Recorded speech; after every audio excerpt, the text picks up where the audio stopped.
नमस्कार दोस्तों, स्वागत है आप सभी लोगों का इंडियन फ्लाइंग के आज के इस नई अपडेट में। आज के इस वीडियो में आप सभी लोगों के साथ शेयर करने वाले हैं कि एयरलाइंस और ट्रैवल से कौन कौन सी बड़ी अपडेट निकलकर सामने आ रही है।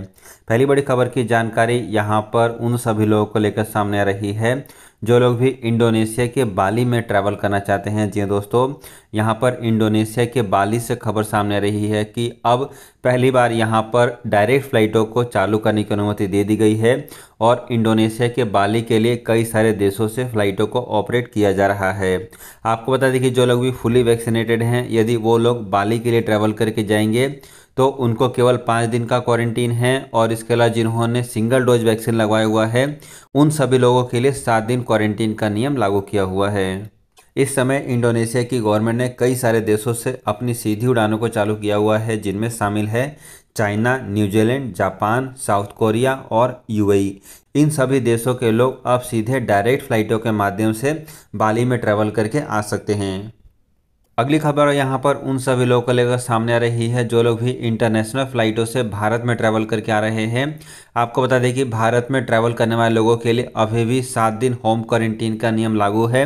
नए नियमों के तहत जो लोग भी इंटरनेशनल फ्लाइटों से ट्रैवल करके आएंगे, यदि वो रिस्क वाले देशों से ट्रैवल करके नहीं आ रहे हैं तो उनको भारत में आने के बाद सीधे 7 दिन होम क्वारंटीन में जाना पड़ेगा।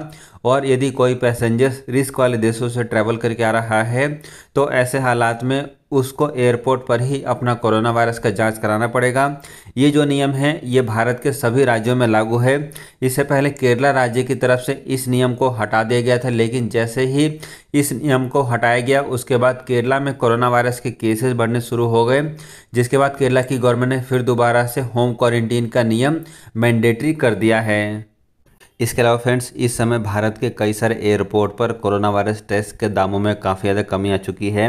यहाँ पर यदि आप दिल्ली एयरपोर्ट पर ट्रैवल करते हैं तो अब दिल्ली एयरपोर्ट पर आप अपना RT-PCR टेस्ट केवल 300 रुपये में करा सकते हैं। जी दोस्तों, यहाँ पर 300 रुपये में RT-PCR टेस्ट हो रहा है।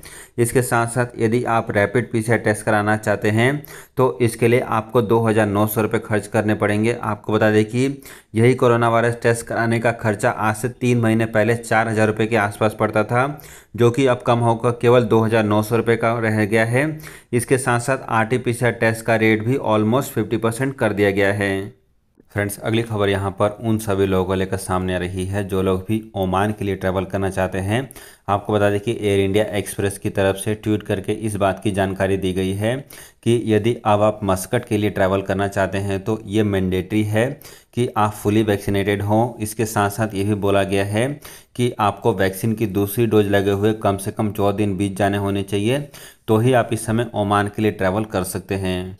इसके अलावा फ्रेंड्स, इस समय एयर इंडिया एक्सप्रेस भारत के कई सारे शहरों से सऊदी अरब के लिए सीधी उड़ानों को चालू कर चुकी है। जी दोस्तों, यदि आप सऊदी अरब के जेदा के लिए ट्रैवल करना चाहते हैं तो आप यहां पर दिल्ली, कोची, कोझिकोड, लखनऊ, मुंबई और कन्नूर इन सभी लोकेशन से आप ट्रैवल कर सकते हैं। आपको बता दें कि सऊदी अरब की गवर्नमेंट के द्वारा भारत से सीधी उड़ानों को चालू किया जा चुका है, जिसके बाद अब जो लोग भी फुली वैक्सीनेटेड हैं वो सभी लोग अब सीधे सऊदी अरब के लिए ट्रैवल करके जा सकते हैं। फ्रेंड्स, एक और खबर यहाँ पर दुबई से जान लेते हैं। आपको बता दें कि दुबई की गवर्नमेंट की तरफ से एक डेटा जारी करके बताया गया है कि अभी भी दुबई जो है वो टॉप मोस्ट टूरिस्ट डेस्टिनेशन में से एक है। आपको बता दें कि यूके से सबसे ज़्यादा लोग इस समय दुबई में ट्रैवल करके आ रहे हैं। इसके साथ साथ यहाँ पर यह भी जानकारी शेयर की गई है कि भारतीयों के लिए भी सबसे मोस्ट ट्रैवल डेस्टिनेशन इस समय दुबई है। इस समय दुबई के लिए वो सभी लोग ट्रैवल कर सकते हैं जो लोग भी फुली वैक्सीनेटेड हैं।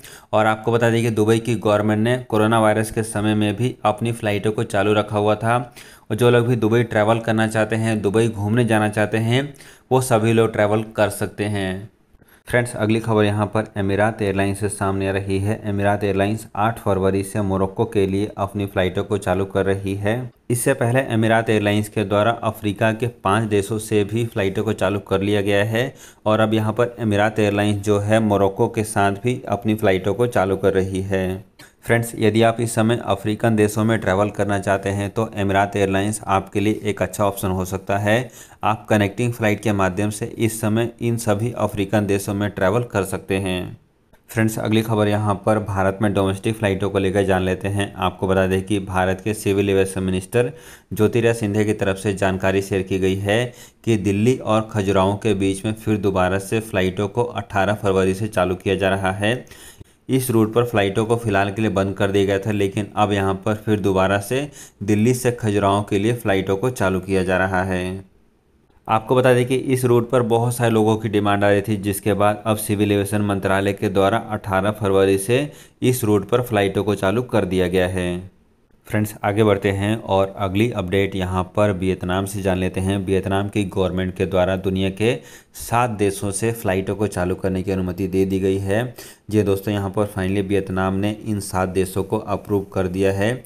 इन 7 देशों में जो कंट्री शामिल हैं उनमें हैं US, Japan, Singapore, Cambodia, south Korea और चाइना। जी दोस्तों, यहाँ पर इन सभी देशों में अब आप ट्रैवल कर सकते हैं।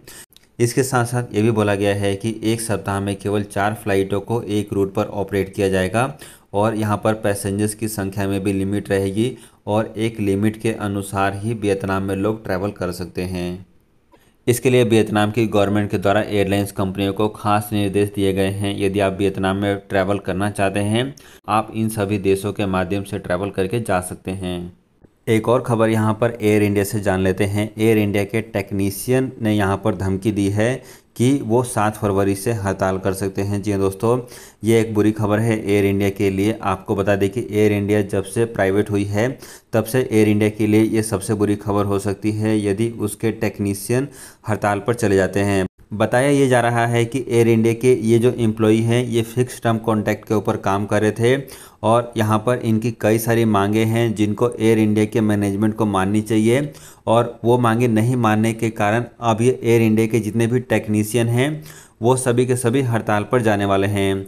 आपको बता दें कि इनकी टोटल संख्या तकरीबन 1700 के आसपास बताई जा रही है और यदि एयर इंडिया के ये सभी टेक्नीशियन हड़ताल पर चले जाते हैं तो एयर इंडिया के उड़ानों के ऊपर इसका पूरा का पूरा असर देखने को मिल सकता है। फ्रेंड्स, आगे बढ़ते हैं और अगली खबर यहाँ पर ऑस्ट्रेलिया से जान लेते हैं। जो लोग भी ऑस्ट्रेलिया घूमने के लिए जाना चाहते हैं या फिर अपनी फ्रेंड्स और फैमिली से मिलने के लिए जाना चाहते हैं, ऐसे लोगों के लिए भी अब अच्छी खबर सामने आ रही है, क्योंकि अब ऑस्ट्रेलिया की गवर्नमेंट स्टूडेंट्स और वर्कर्स लोगों के लिए फ़्लाइटों को खोलने के साथ साथ अब टूरिस्ट लोगों के लिए भी फ़्लाइटों को खोलने की तैयारियां शुरू कर रही है। और यहां पर जो खबर निकलकर सामने आ रही है उसके अनुसार अप्रैल महीने के बाद अब ऑस्ट्रेलिया अपने इंटरनेशनल बॉर्डर को टूरिस्ट लोगों के लिए भी ओपन कर देगी। आपको बता दें कि मौजूदा समय में भी ऑस्ट्रेलिया की गवर्नमेंट ने कई सारे देशों से आने वाले लोगों को परमिशन दे रखी है, जिनमें शामिल है सिंगापुर, जापान और साउथ कोरिया। यदि इन सभी देशों के लोग ऑस्ट्रेलिया में घूमने के लिए आना चाहते हैं उनको परमिशन है और वो सभी लोग इस समय ऑस्ट्रेलिया में क्वारंटीन के नियमों का पालन करते हुए ट्रैवल कर सकते हैं। लेकिन बात करें यहाँ पर भारत की, तो भारत के अभी भी टूरिस्ट लोगों को ऑस्ट्रेलिया में जाने की अनुमति नहीं है और ये जो परमिशन है ये अप्रैल महीने से मिल सकती है। तो फ्रेंड्स, आज की इन खबरों में फिलहाल इतना ही रखते हैं। ऐसी और खबरों को रेगुलर बेसिस पर जानने के लिए चैनल को जरूर सब्सक्राइब कर लें ताकि आपको लेटेस्ट अपडेट समय पर मिलती रहे।